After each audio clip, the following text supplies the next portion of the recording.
Happy Thursday, everybody. My name is David Koffman. I'm the Associate Director for the Koshitsky Center for Jewish Studies, and this afternoon I'll be wearing two hats. First, I'm going to make some introductions, and then second, I will rejoin the conversation as one of the co-contributors and co-editors to this book. So firstly, I just wanted to welcome everyone on behalf of the Israel and Golda Koshitsky Center for Jewish Studies. The center is very pleased to be hosting you and to be holding this book launch event. I wanted to thank our co-sponsors, the Robart Center for Canadian Studies, the Association for Canadian Jewish Studies, and the J. Richard Schiff Chair for the Study of Canadian Jewry. York University is located on the ancestral territories of the Anishinaabe, the Haudenosaunee, and the Huron-Wendat. It's land, like most of Toronto, that's covered under the Treaty 13. So that makes this land in Toronto and really all around the Great Lakes region subject to the ancient dish with one spoon wampum belt covenant, which obligates everyone here to care for and share the resources of the Great Lakes region. I wanted to now introduce and welcome Professor Jeffrey Lesser, and thank him for moderating today's discussion. Jeffrey is the Samuel Chandler Dobbs Professor of Modern Latin American History at Emory University. He focuses on public health, on immigration, ethnicity, and race, especially in Brazil. His newest book is called Living and Dying in Sao Paulo, which will come out later this year. It examines competing visions about well-being between immigrants and representatives of the health state. He's also the author of 4 other books and a series editor of The Global Square into the 21st Century, and a co-editor with one of the contributors to this book, Raanan Rein, of a volume called Rethinking Jewish Latin Americans. And another book that might be of particular interest to those who are gathered today, called Arab and Jewish Immigrants in Latin America, Images and Realities, among other great contributions. Jeffrey, can you take it over and welcome? Thank you, David. Welcome, everybody. It's a great honor for me to participate in this event today. And it's always a wonderful moment for all of us to celebrate the arrival of a new book presenting new information to help us reconsider some of the ideas that we've held about different aspects of global studies. The volume that we're going to focus on today, Promised Lands North and South, Jewish Canada and Jewish Argentina in Conversation,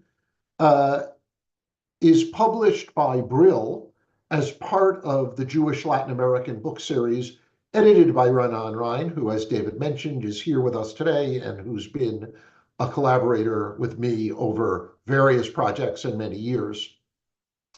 The book has a series of essays, some of them co-authored and some of them single-authored, on various aspects of Jewish life and history in Canada and Argentina. The authors come from many disciplines in the humanities and humanistic social sciences. And the book does something that I consider fundamental to good scholarship on ethnicity and national identity, which is it compares and it puts two communities into conversation with each other, one in North America and one in South America. The contributions, as we'll hear over the course of this discussions, some of them compare, some of them juxtapose, they look at history, politics, culture, and they focus on sources like literature, poetry, theater, immigration policy, health, and sports. The editors, who are the main stars of today's discussion, are David S. Koffman, who is the J. Richard Schiff Chair for the Study of Canadian Jewry in the Department of History at York University, David is the author of The Jews Indian, Colonialism, Pluralism, and Belonging in America, published by Rutgers University Press in 2019, and the editor of No Better Home, Jews, Canada, and the Sense of Belonging, published by the University of Toronto Press in 2021. He serves as the acting director of York University's Israel and Golda Kolschitsky Center for Jewish Studies and the editor-in-chief of the journal Canadian Jewish Studies. He is also the co-editor and co-contributor to the book that we're talking about today, Promised Lands North and South. The other co-editor and co-contributor who is fundamental to today's discussion is my dear friend, David M.K. Sheinin. David is professor of history at Trent University and académico correspondiente at the Academia Nacional de la Historia de la República Argentina. His most recent book, co-edited with Nathan Hatton, is The Statues and Legacies of Combat Athletes in the Americas, published by Lexington just this year in 2024. David, do you and David S. want to say a few things now, or shall I already introduce the chapter authors who are with us today? Why don't we go ahead and do the quick introductions of the chapter contributors and let folks zip through a few words. Okay, so we have with us today, which is wonderful, 7 authors of chapters in the volume under discussion. And so I'm going to just one by one say their names and ask them in 1 minute, really the kind of 1 minute that takes 60 seconds, to say something about their contribution. The list I was provided is the order that I'm going to follow. So I'd like to first ask Amy Kaminsky to say a short comment about her chapter. Hi, it was a delight to be part of this. My chapter looks at the story that Alberto Gerchunov, who is an early Jewish Argentine writer, created about a figure that he called the Jewish gaucho. And I look at this myth of the Jewish gaucho. The gaucho is a very racially, ethnically complex figure, but understood as the quintessential Argentine.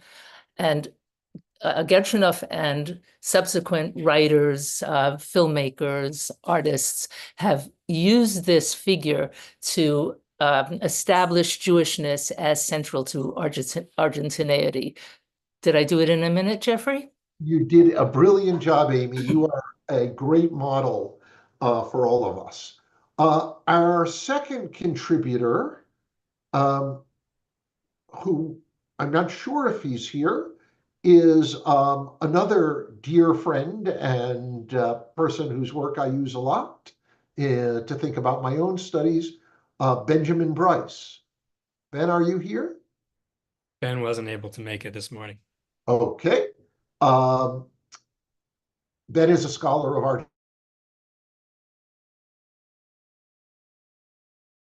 in the port of Buenos Aires.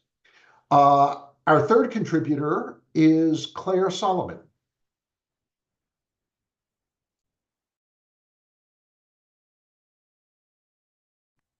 Hello, can you hear and see me?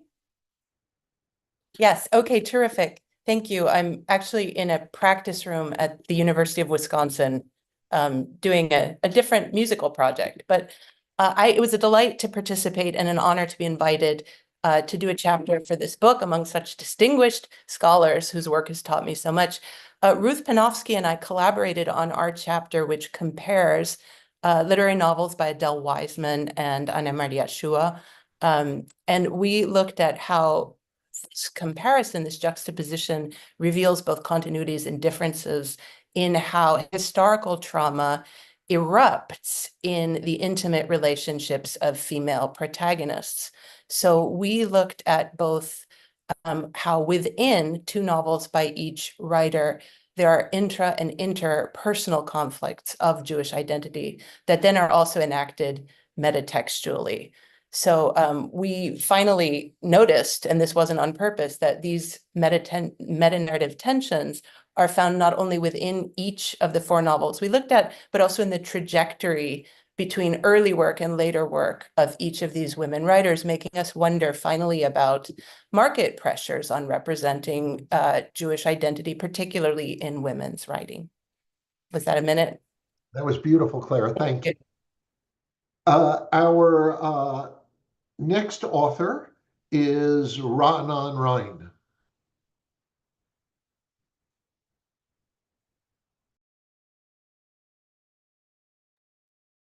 Give me a second somehow. Okay. Thank you, Jeff. Very little has been written on Jews and the national politics in Latin America, at least until recently, and even less has been written on Jews and nationalist movements in the Americas in general.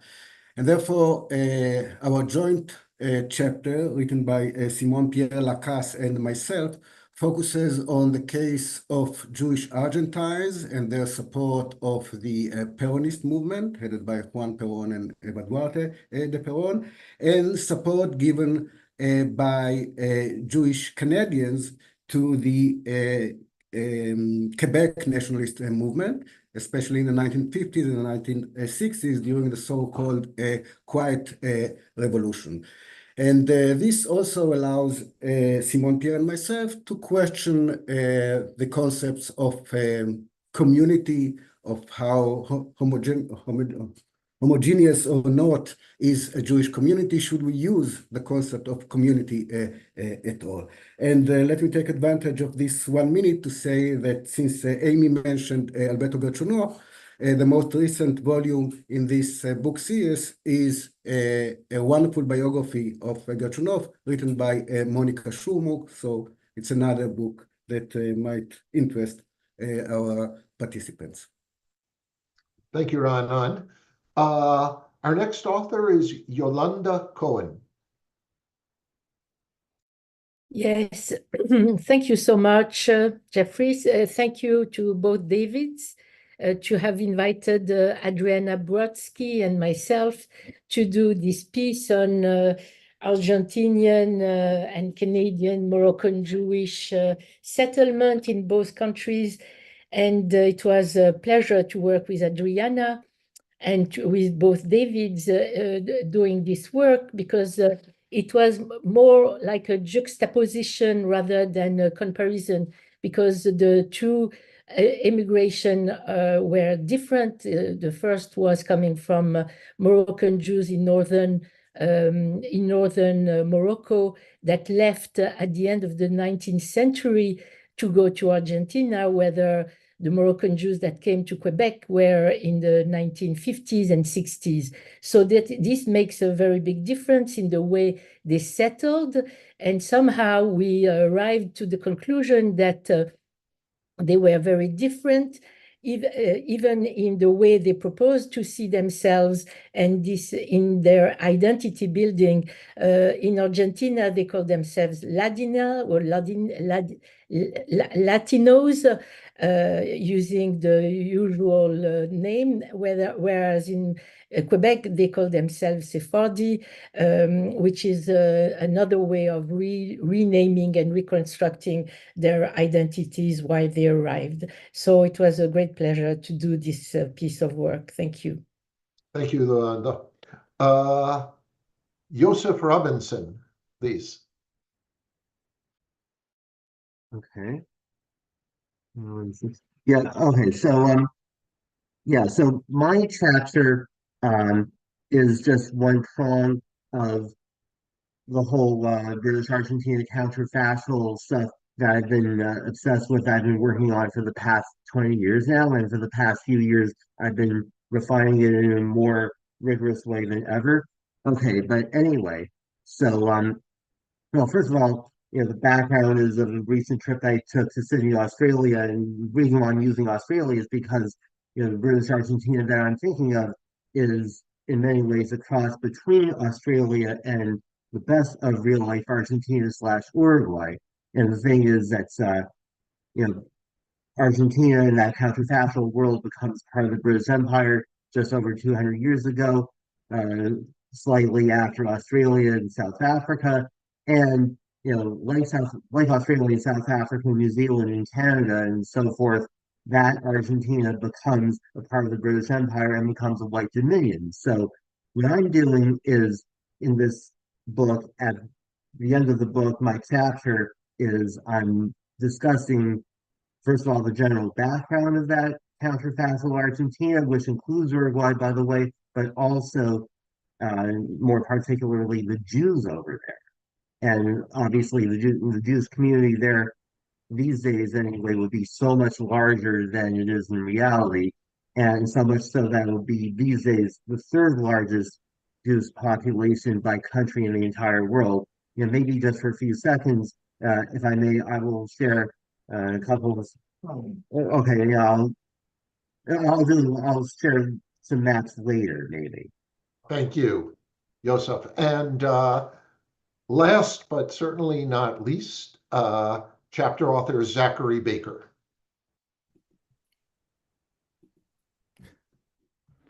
Am I visible? You are not. Okay, 1 second. I will click on start video again. There I am. So I've been working on Yiddish theater and focused in large part on the history of the Yiddish theater in Argentina. And I thought that when I was invited to participate in this volume by the two Davids, that I might want to expand my horizon here and investigate whatever I could find. And there wasn't a heck of a lot, but I devoted to the Yiddish theater in Canada, primarily Montreal, but secondarily Toronto as well.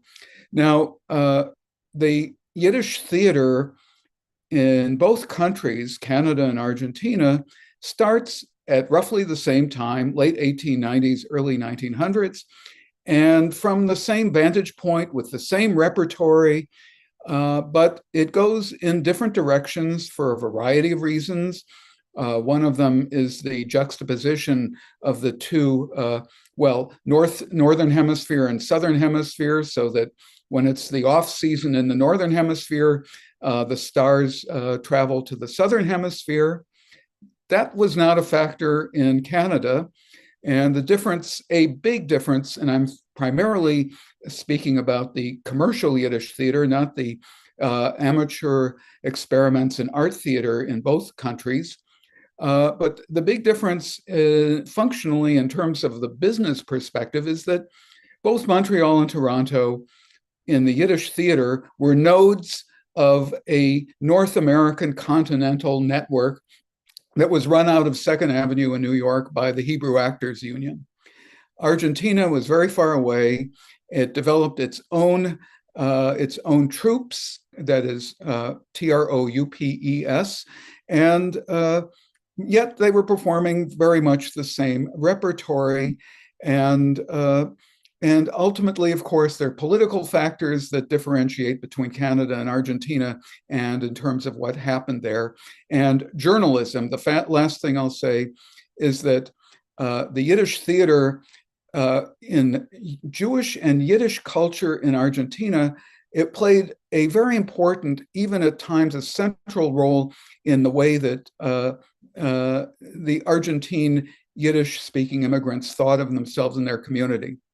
I think it's safe to say that in Canada, Yiddish theater was a form of entertainment, as much as the critics would have liked it to be something on a higher scale. Finally, I'd like to take this moment to note the passing of the daughter of one of the great Yiddish critics of Argentina, Esther Rozhansky, whose father, Shmuel Rozhansky, was a leading critic, educator, and head of the YIVO in Argentina their library and archives for many years. Thank you, Zachary.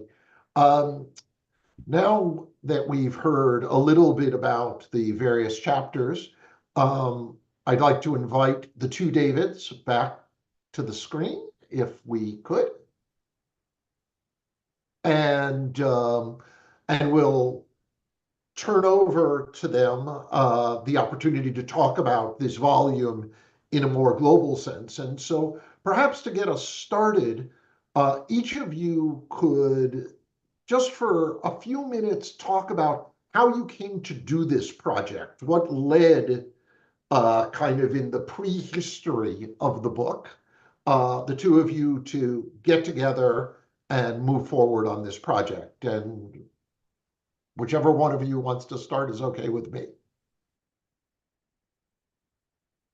You want to start, David? You go ahead. Sure. Maybe before I do that, I'll just say a couple of thank yous. Thank you to Grant McNair for organizing the tech today. Thank you to Julie Feinberg for putting this session together. Thanks to Jeff Lesser, my old friend, and it's a treat to have him here with us. A number of years ago at a public session live, with a big smile on his face, Jeff knows what I'm going to say, he made a comment on an edited book that I did almost 30 years ago, and he said, I quote, "That was a terrible book," end quote. If I've learned anything in 30 years, it is thanks to all of the contributors here, and thanks in particular to David Koffman, with whom it was an absolute pleasure to work. I learned a tremendous amount from David, and I'm going to tweak Jeff's question just a little bit and say something about David. So it was David's idea to bring authors together. About half of us wrote individually, but as Jeff said at the outset, many of the chapters were collaborative, and this was David's idea. I'm going to put it a way that he didn't, but throwing two authors into a bear pit and seeing what came out of it. And it was very enriching for me to meet with authors in this sort of forum, also a David Koffman idea. And by the way, we also met with those present and not present who are writing individually, and in some cases more than once. That was also a real treat. So I would say that the methodology was something new for me. This idea of ongoing meetings, discussions, it pushed me to help people, I hope, find ways to do their best in a manner that I'd not been used to. And so I'm very grateful to all of the participants for that, and particularly to David Koffman.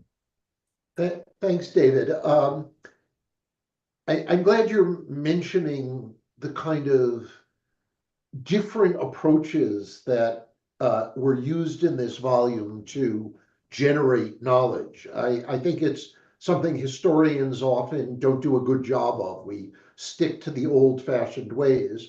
And for those who are on this Zoom and haven't yet read the volume, one of the things that for me was very exciting, I wrote this to David earlier, is I thought it was fascinating that you included counterfactual history. I think that the idea that we're thinking about different formulations of the past and different presentations is fantastic. It's one of the many things I loved about this volume. And finally, I know in Canada, politicians are always truthful, but here in the south of Canada, meaning the United States, politicians often do something called fake news. And I am certain it is fake news that I ever said to David Sheinin, that was a terrible volume. David Koffman? Well, thank you, David, for those kind words and for thanking on both of our behalves all of the people who helped make this event possible, as well as all the contributors who helped make the volume together. I very much share that appreciation, and I had a really wonderful time working with you and getting to know you and becoming friends. David, for everyone who doesn't know, is brilliant and prolific and very congenial. So thank you for that. I'll just maybe share a word as well about how the project came to be. There's, I guess, two things to share. One is that over the 3 years prior to the publication of the volume, we had planned a number of joint academic conference panels between the Latin American Jewish Studies Association and the Association for Canadian Jewish Studies to try to get scholars into dialogue with one another. So these were kind of open-ended sessions. We did one with just historians of both countries at the Latin American Jewish Studies Association conference, and then one with a mix of literature, scholars, sociologists, I don't remember, maybe people who did poli-sci, to just sort of start comparing notes and to try to put the fields into dialogue.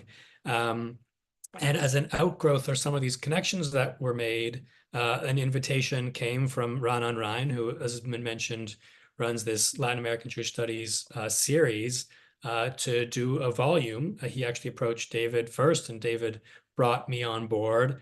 And we started working on the project during the pandemic.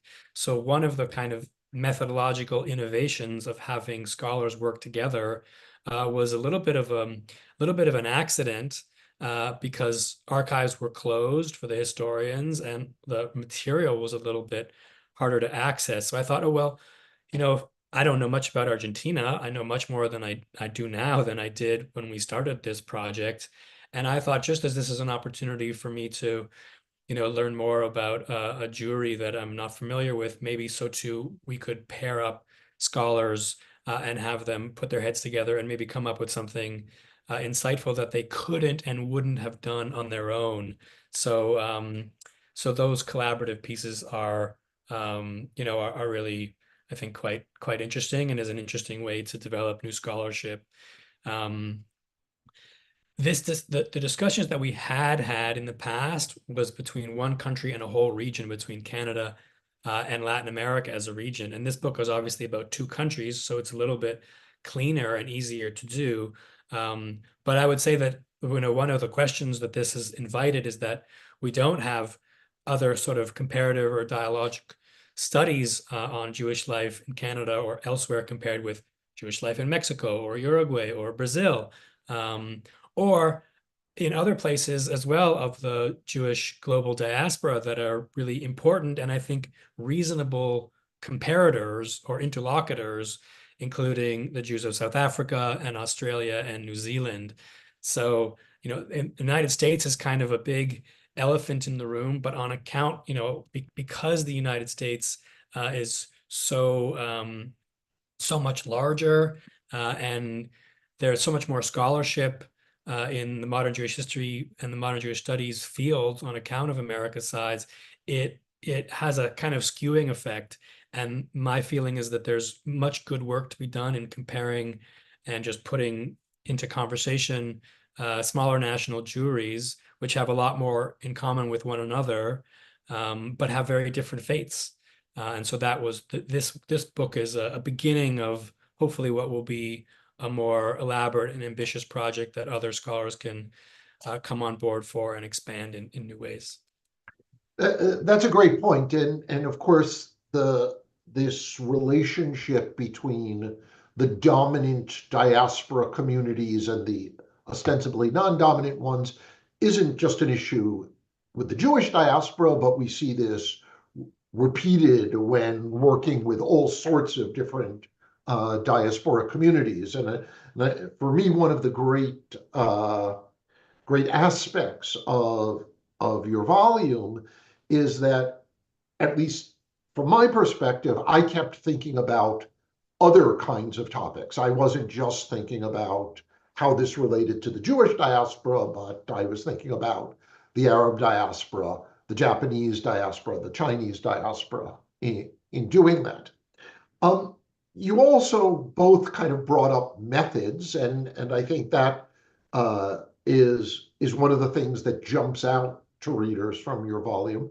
So I wondered if you could each reflect for a couple of minutes on what you see as the challenges and the advantages of both comparative history when we talk about comparative in the national sense, Canada and Argentina, but also comparative studies or comparative disciplinary studies when you have in the volume people coming from very different perspectives on what represents proof, what represents data, what represents knowledge even. And so I wondered if you could talk a little bit about that and how it worked as you were putting together the volume.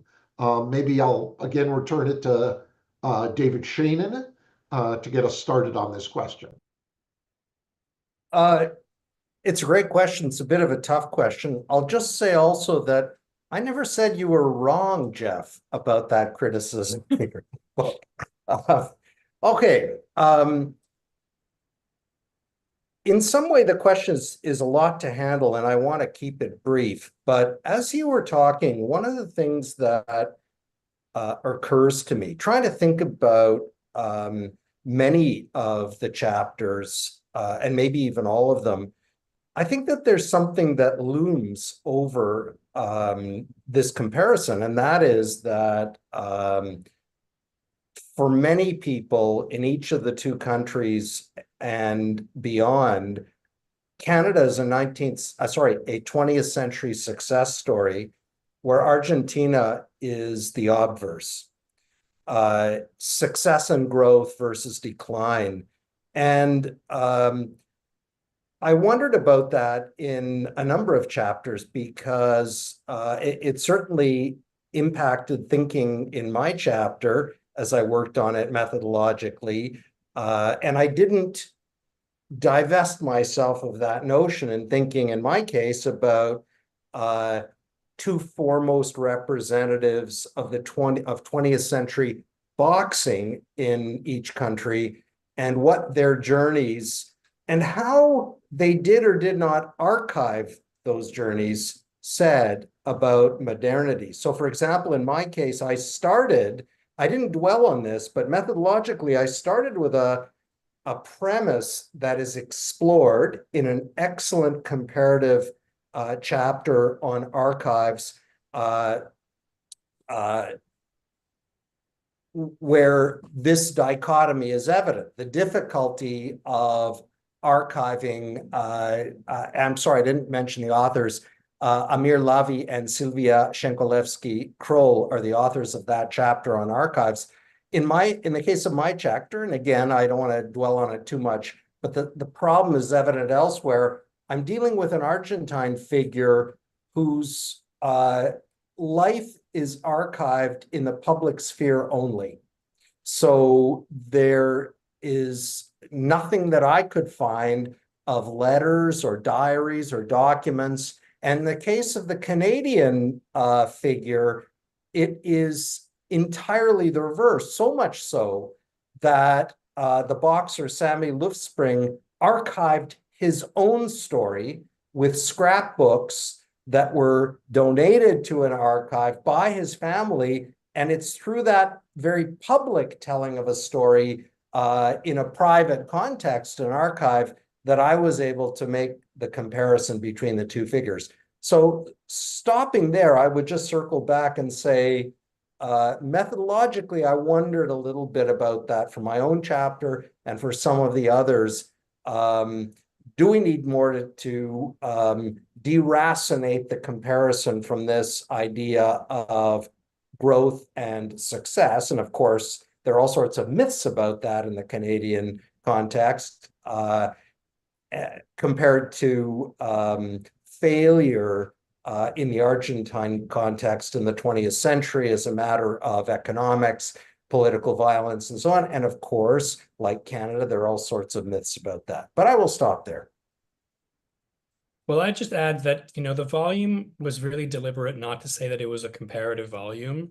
And that's because as editors, David and I did not want to force this, contributing scholars to do something that's essentially a set of sociological I mean, comparison, there are people do historical comparison, and there's literary comparison, but when it comes to sort of national size units, this is sort of generally the domain of social scientists. So we didn't want to insist that people do that, but instead, treat any kind of interactive or transnational, kind of putting the two into conversation, which is why we use the language of conversation and not a methodological insistence that they be specific comparisons. So the idea is that they're connected and that they can be, these two national juries can and ought to be thought of in the same space. So you don't necessarily have to focus on the differences and insisting that these differences be highlighted, but really try to get at what new bits of color and insight do we get by putting these two experiences writ large into conversation with one another.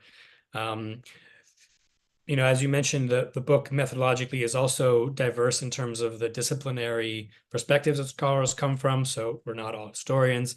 I'm a historian by training, but for this volume, I worked on an essay with the great Latin American literature professor, Stephanie Pridgen, who's at Bates College and couldn't be with us today, on literary works. And it's an essay that tries to make sense of the at first parallel and then diverging paths that Jewish writers took in both countries over the past century, specifically on the themes and issues that had to do with indigeneity and colonialism. So I came at it with a kind of historian's approach, meaning I wanted to deal with a large enough time span and not just a couple of literary products in order to try to make some claims about change over time. And Stephanie, came with, an insistence that we read these texts as closely as possible. So what we came up with was a study where we treat about 30 different authors, roughly 15 from each country, and then we divided them into 3 periods that we thought made sense. The first, where we each dealt with Jewish literature that came out of the turn of the last century to the mid-20th, where the writers were largely focused on the agricultural colonies in the pampas and in the prairies, and these kind of rural encounters with indigenous themes and ideas, where we found that they were very similar, the writing at this early period, where indigenous people are generally elided, and where the writing itself is kind of explicitly and self-consciously colonial, where Jews are proud of being part of the settler colonial process. In the second period, we move from roughly the 1940s to the 1980s, where the differences in the racial politics of each country start to become more obvious. And so some differences emerge, but in both places, you have writers working with a lot more kind of identity play, putting Yiddish in the mouths of indigenous people, of appropriation, of sympathy, and of essentially using the indigenous other to work through a set of issues that were important to Jews of those days in their respective countries, about Zionism, about immigration, about multiculturalism, race relations. And then finally, in the more recent decades, where the Canadian writers have spent a lot more time being very self-reflective, self-critical, and have engaged in a Jewish way with the big themes of reconciliation and even decolonization that are kind of current in the last 20 years of the Canadian intellectual landscapes. Whereas in the Argentine conversation, the conversation took a decidedly more quiet approach. So each chapter really has to answer the methodology question a little differently. Thank you, David. I'm proud to announce to the audience that your co-author, Stephanie, is an Emory University PhD. So not only is she a great scholar, but we're very proud of her down here in Atlanta. I also want to remind the audience that if you have questions, you may submit them through the Zoom function. If you look at the bottom toolbar of your Zoom screen, you'll see a box called Q&A, and you can post your questions that way. One of the the most unfair things that happens in discussions of scholarship is when the questioner asks you about things that you didn't do. And so I'm going to now ask you to each reflect on a few things that really weren't part of the volume, but certainly came to my mind as I was reading it. And I'll ask two of the questions now, and you can take them as you want. The first was, in my earlier comment, I mentioned how much I had thought about ethnic experiences that weren't Jewish as I read the different different articles in the volume. And I wondered if either of you might have something to say about the notion of promised lands for groups other than Jews, or if you think of that as a kind of uniquely Jewish experience or trope in identity. And then the second question is, because of my own recent work on public health, I spend a lot of time now with epidemiologists and physicians and people like that. And I was wondering if you had considered inviting authors who came from science backgrounds, hard science backgrounds, and what, if you had considered it, what a chapter coming from that area would look like. Again, if we can stick with the order, I'll turn it over first to David Sheinin.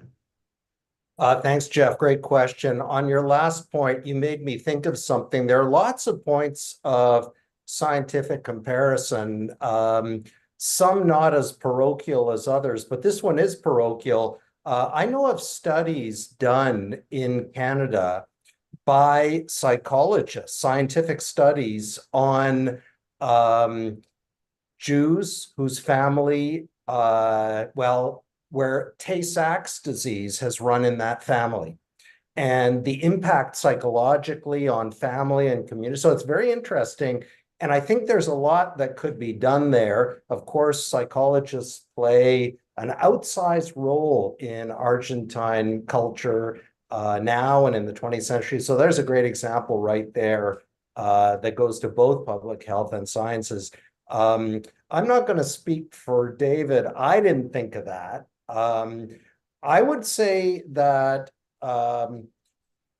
my view, and I may have communicated this to David, and this is my view only, I'm not sure a volume like this has to do everything. And I think that there's a little bit of a danger in trying to do something comprehensive. But I think it's fair to say, and I like the fact that I'm not entirely sure if this came from David Koffman or not, but because he's influenced me so much, I may have stolen a lot of his thoughts.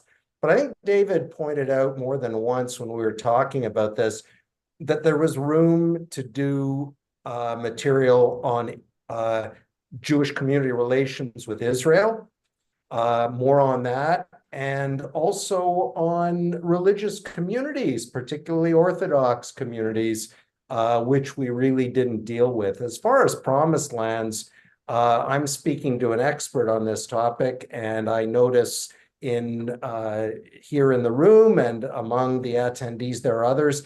Of course, promised lands were for all immigrants, and they certainly saw things that way. So yes, there's a lot that could have been done.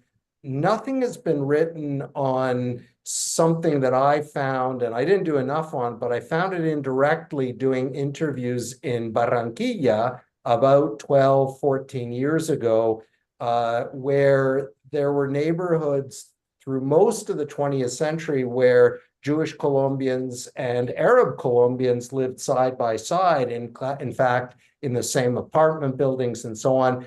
And there's much that could be done on how each of those communities shaped the other linguistically in terms of food, family dynamics.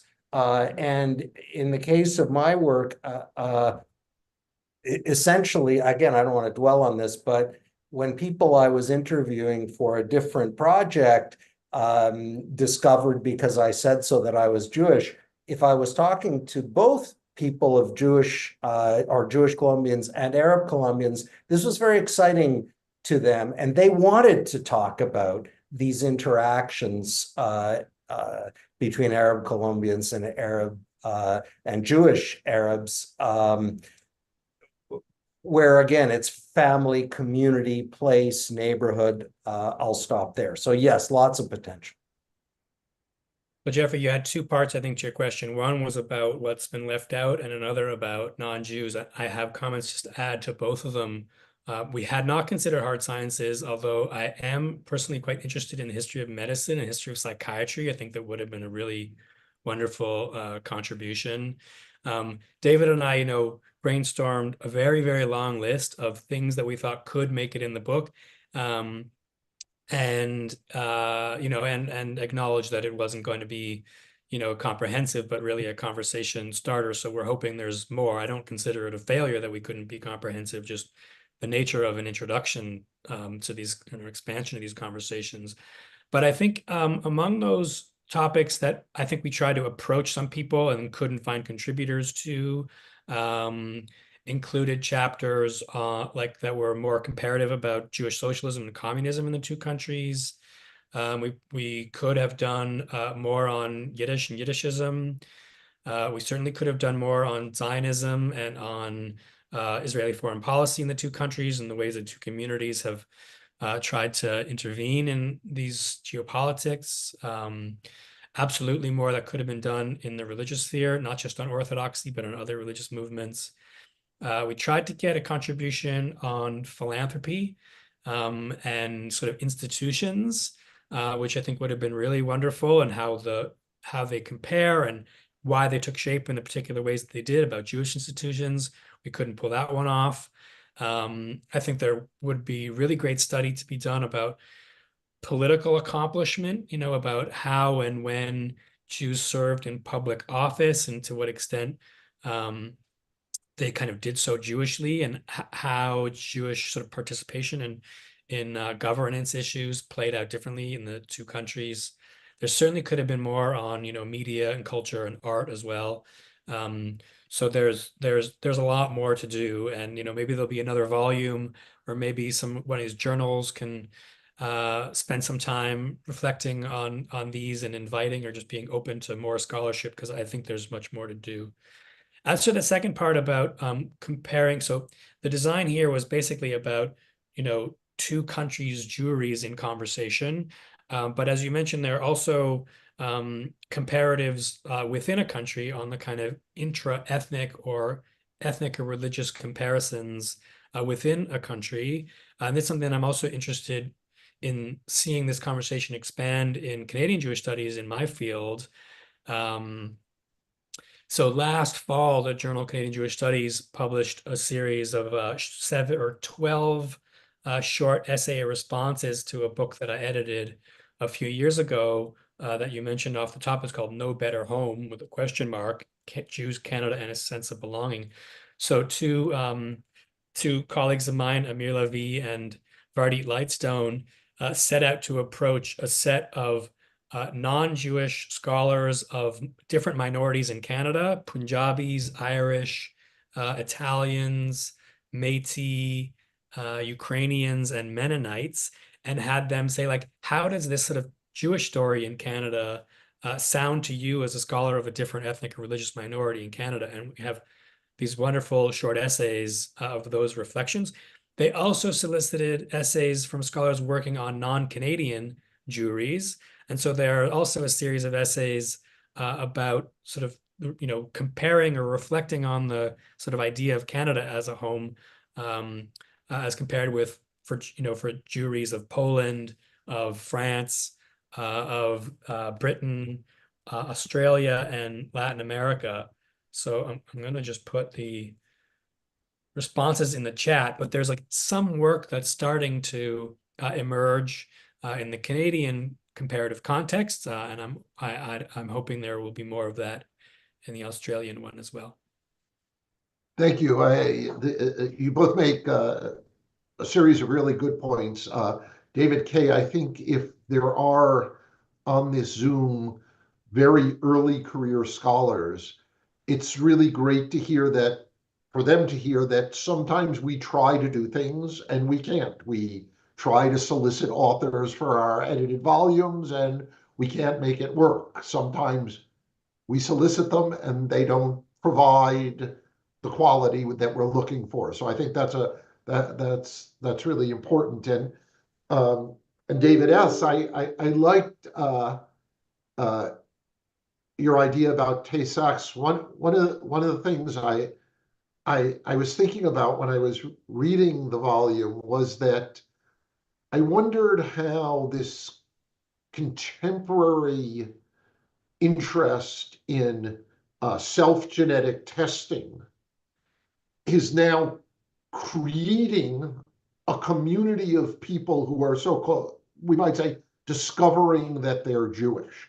I certainly have on a regular basis people who come up to me and tell me, I've now learned that, and how scientists, who are the ones who are actually doing the genetic testing, right, how they understand what genetic testing means vis-a-vis what the public is doing. So I think those are interesting ways that we can imagine such things. And of course, that isn't just a Jewish issue. I mean, I think all of us who live in diverse communities have met somebody who's come up to us and said, "You won't believe it. I've discovered I'm 1/100th Chinese.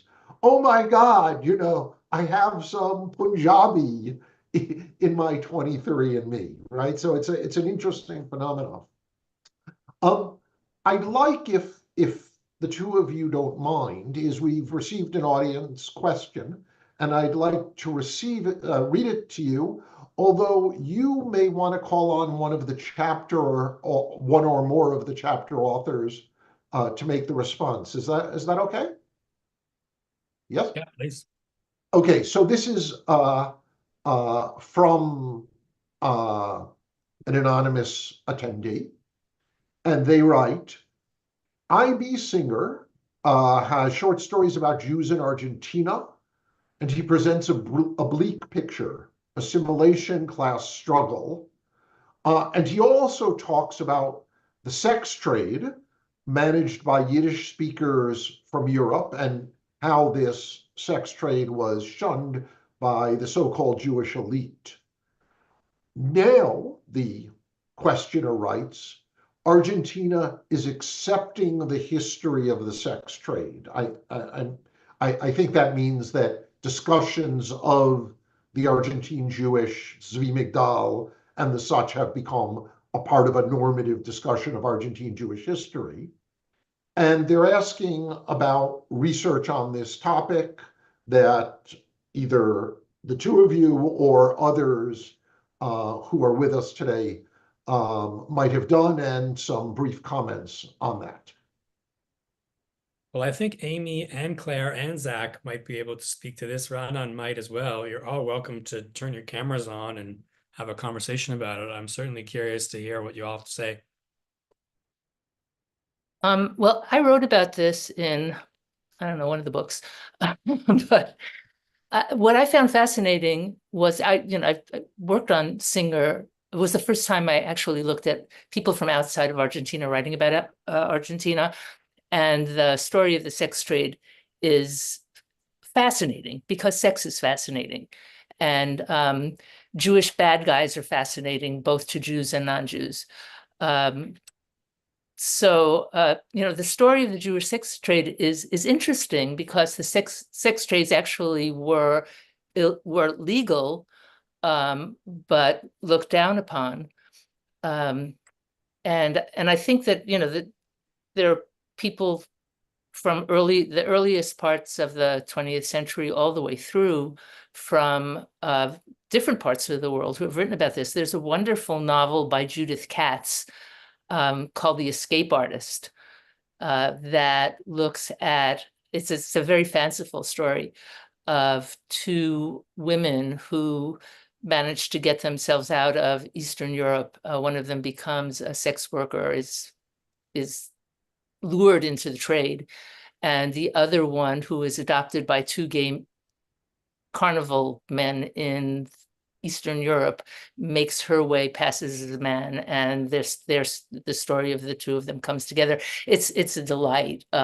And so if you're interested in something written in English fairly recently, The Escape Artist by Judith Katz.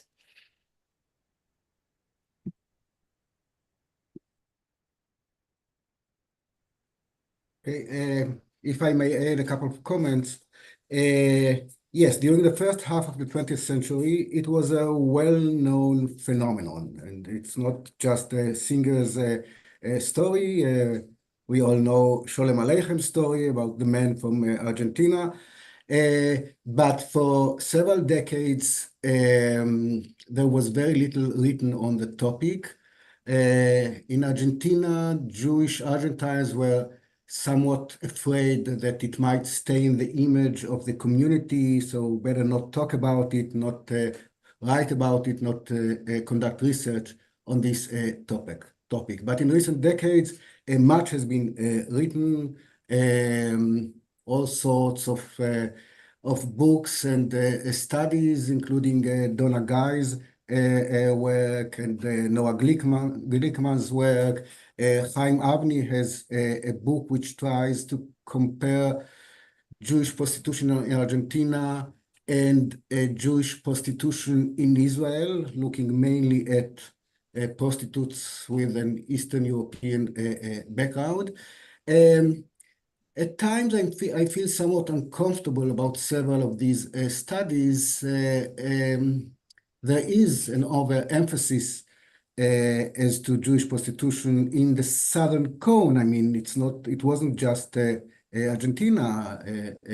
We know about Jewish prostitutes who formed or did not form part of this Tzvi Migdal ring, also in Uruguay and Brazil. I feel uncomfortable because, it's a kind of an exotic topic. I mean, it's not necessarily done because of one interest of another. You said, Amy, that it was looked down at. Yes and no. At the same time, these pimps were very wealthy people, and it was their money that financed many of the cultural activities taking place in Buenos Aires at the time, let's say, during the first quarter of the 20th century. And again, it's not something that people are willing to discuss, because supposedly everybody was against Tzvi Migdal and against Jewish prostitution, which, as you said, was legal at the time. So, yeah, that's my comment. Maybe could I jump in just really briefly? As a literary scholar, I have a book, Fictions of the Bad Life, that looks at what I call the minority metonym and how this Tzvi Migdal was sort of blown out of proportion in narratives of Jewish Argentine history. So I really agree with what my colleagues are saying and what Ranan is saying.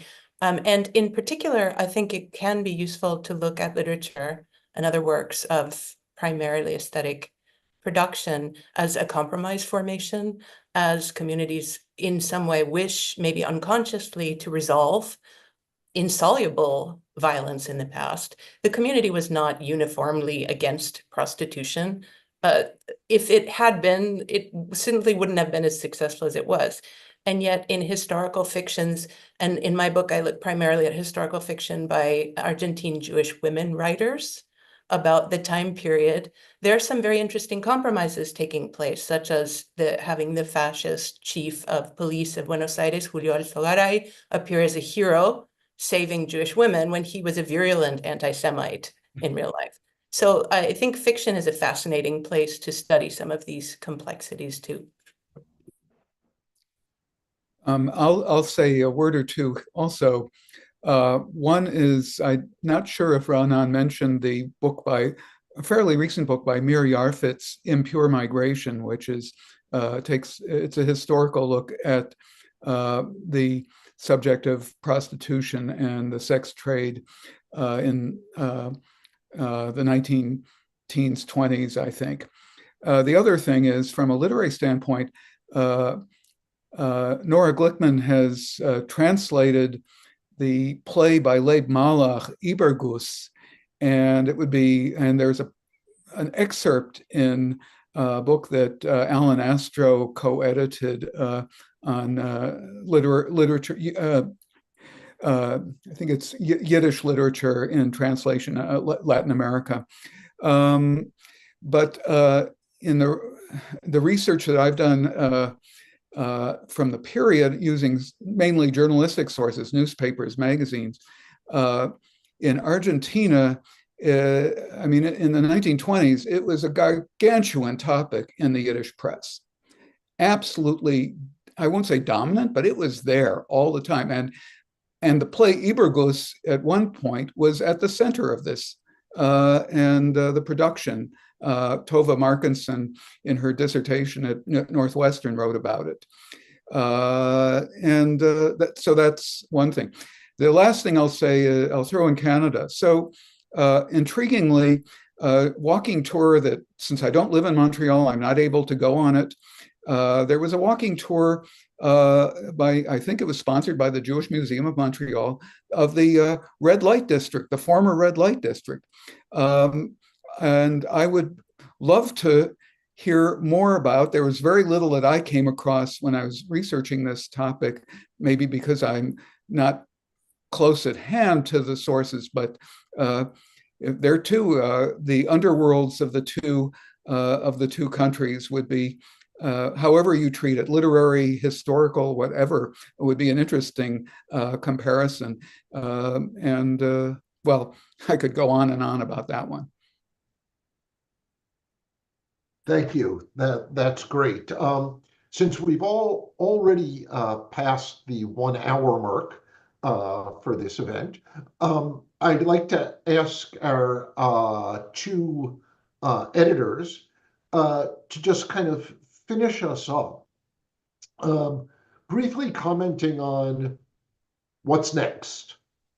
David K proposed the idea of another volume or a special issue, but I'm wondering, both in the collective sense, but also in your individual scholarly senses, how putting together this volume is leading you in different directions. David Sheinin?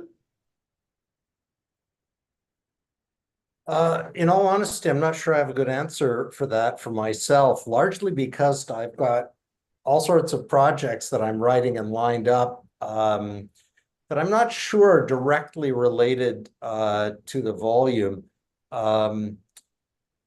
I agree with what David Koffman said about the other possibilities in terms of comparative Jewish communities in the Americas.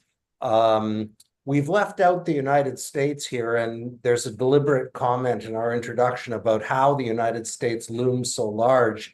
We might want to reintroduce it. And then also, I certainly thought your comment, I have nothing new to say. I mean, ethnicity, comparative ethnicities, bringing other groups in. I would add that in each of the topics, whenever people have spoken today, it's occurred to me, certainly in the Argentine case, that there's so much more to do. You know, I would say, I would go one step further than Hanan Rein did in expressing his discomfort about the issue of Jewish prostitution. I've asked each of the people who've been named during that discussion, Donna Guy and others, how come? Why the Jewish community and why not others? And I have not had, Mir Yafritz is another I've asked, there hasn't been a good answer to that. Why haven't we been studying other communities? What are the connections? At one point, someday I'll ask, I won't do it now, I'll ask Zachary Baker about the Yiddish theater, the building that still stands on Spadina Avenue in Toronto, just north of Dundas, that became a burlesque theater. And I wondered about the connection there, if the owners were the same and they simply moved from Yiddish theater to burlesque in the 1950s and into the 1960s. when that was still a Jewish neighborhood. It's now a largely Asian, a mixed Asian community, and the building is there, but it's a bunch of storefronts of clothing stores and other things. So the legacy of that transition may be lost. I'm rambling, but I think in each of the topics we've covered, there's much room for work, and likely in the Canadian case as well. David Koffman?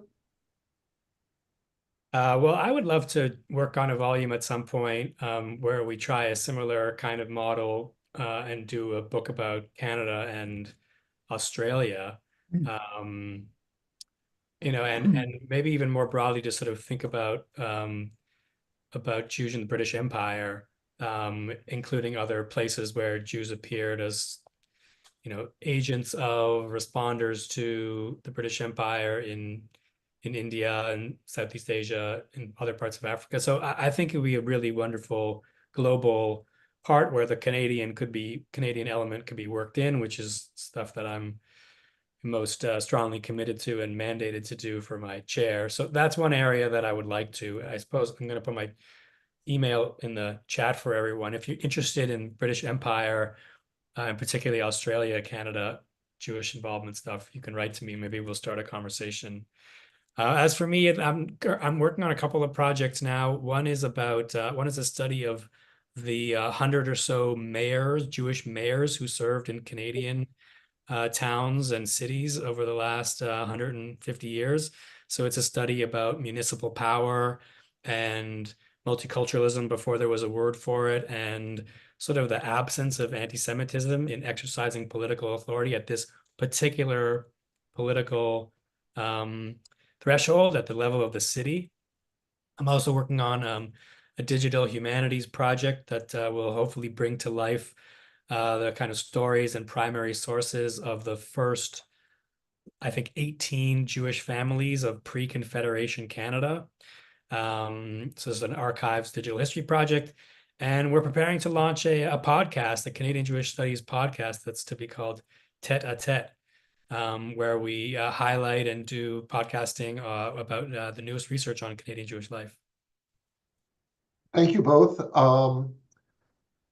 Let me, as the kind of master of ceremonies, thank again Julie Feinberg and Grant McNair, who have done an incredible job getting this all set up. I'm of the generation that still finds the idea that we do events this way kind of a miracle. And so thanks to you both. Of course, I want to thank the audience for this, and hope you found it as inspiring and informative as I did. The authors who participated today and those who weren't able to participate in this wonderful volume, and of course, the editors, David M.K. Sheinin and David Koffman, for their hard work on this volume. Do either of you Davids have final words? If not, we'll thank everybody for participating and wish you a good rest of the day. Thanks, everybody.